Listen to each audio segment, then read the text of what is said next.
Assalamualaikum warahmatullahi wabarakatuh. Salam sejahtera untuk kita semua.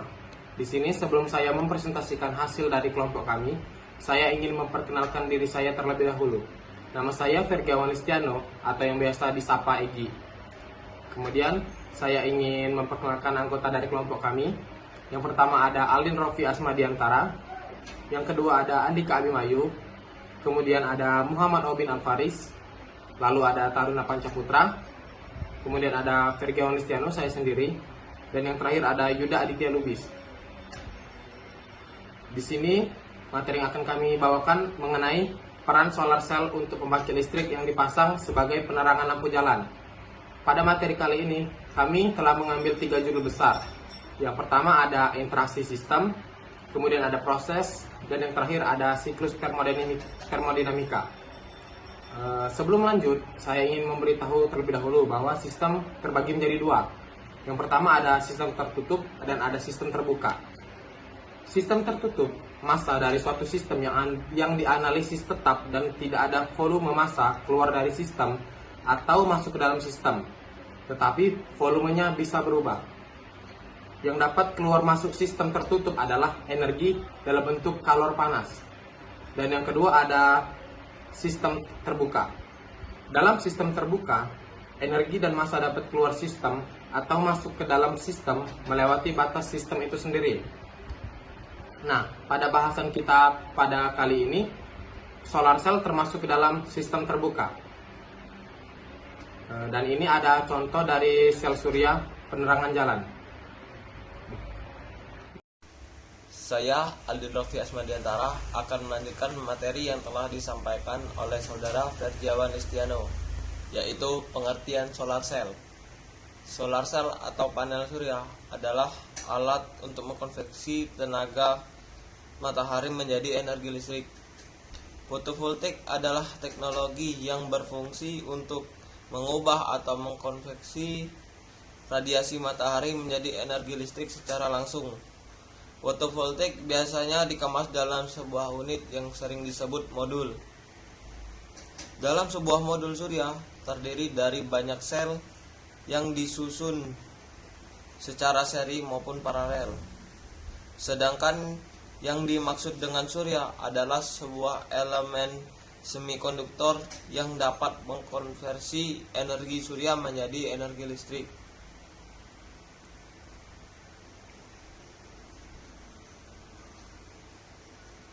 Atas dasar efek fotovoltaik, solar cell mulai populer akhir-akhir ini.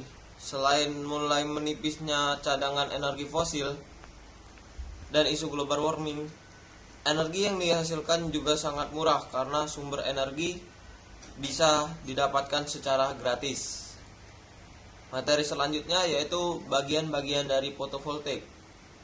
Bagian pertama dari fotovoltaik yaitu bingkai aluminium, bagian kedua yaitu kaca pelindung, bagian ketiga yaitu enkapsulasi, bagian keempat yaitu sel fotovoltaik, bagian kelima bahan enkapsulasi, bagian keenam yaitu lembar insulasi atau sering disebut backset, bagian ketujuh yaitu kotak junction. Baiklah, saya Andika Abimayu. Saya akan melanjutkan materi yang telah disampaikan oleh Aldin Rofi Asmadiantara. Cara kerja panel surya. Secara sederhana, cara kerja panel surya adalah dengan menyerap cahaya matahari dan menampung energi yang dihasilkan ke dalam sebuah baterai. Dengan demikian, sistem bisa berjalan meskipun di sore hari, di malam hari, atau ketika kondisi hujan. Selain itu, terdapat kabel yang terintegrasi dengan instalasi listrik di dalam rumah. Ketika ada konsumsi listrik dari barang elektronik, misalnya ketika menyalakan televisi, secara otomatis listriknya diambil dari baterai. Yang pertama, interaksi sistem.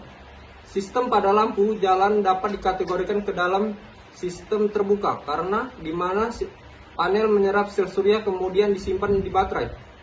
Dan apabila sensor gelapnya telah aktif, lampu akan hidup dan ini termasuk ke dalam pengertian sistem terbuka.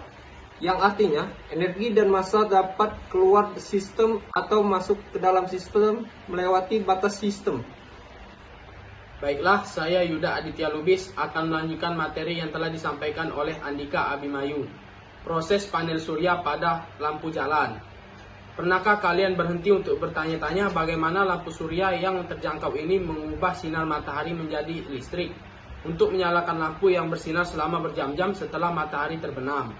Apakah itu ajaib? Tentu tidak. Lampu surya bekerja karena efek fotovoltaik.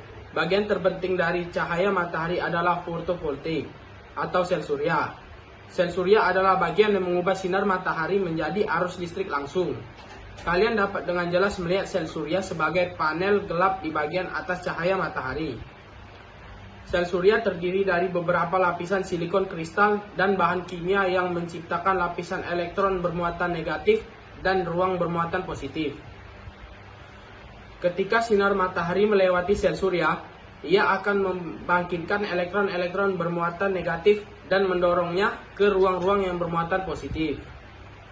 Ruang yang bermuatan positif kemudian mentransfer aliran elektron sebagai arus listrik langsung melalui kabel yang tertanam ke dalam sel surya ke baterai di mana listrik disimpan sampai dibutuhkan.